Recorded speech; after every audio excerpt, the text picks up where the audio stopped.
loolu moom dama la ciy sax tontu xale yu jigéen yi dañ maa bëgg def ma bàyyi bu soobee yàlla sax ñoom ñëpp maa leen di may jëkkër xanaa du booboo gën a dee maa leen di may jëkkër parce que su ma toogee gis góor gu baax te ma xam ne xale yi dañ maa bëgg ma lool góor gu baax ne ma ah saf jabar laay wër ah dama leen wëtal feneen de dama leen di jël sama doom yu baax yi ku ci mel ni nday faatu rek sama caat bi ne ko ok bébé kaay may la jëkkër nga dem ñu dàq la nga dem sëy ndax ñoom laa bëgg dañ maa bëgg lool di def ma bàyyi maa leen di may ñu dàq leen bu soobee yàlla ñoom ñëpp ah man moom daanaka moom Wally Seck man mën naa ne sama mag la de même sang sax laay wax ndax 2009 la ma jàpp de 2010 mu gën a jàpp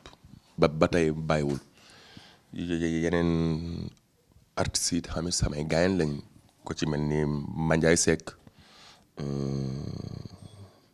El Hadj Keita borom Bin Fall waaw daanaka ñooy sama gaayen daal ñoom lay nekkal lu bëri ñoom kase tamit daanaka lay dem seen soirée. waaw Sidi Diop nag.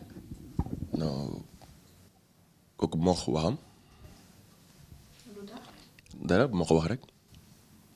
ah. nekkul sama gaayen kon moo wax ay waxam. Sidi Diop artiste la comme yow. léegi. léegi. ah mais moo wax ay waxam. lan mooy seen problème yaa Sidi Diop. dama cee sentir rek wax.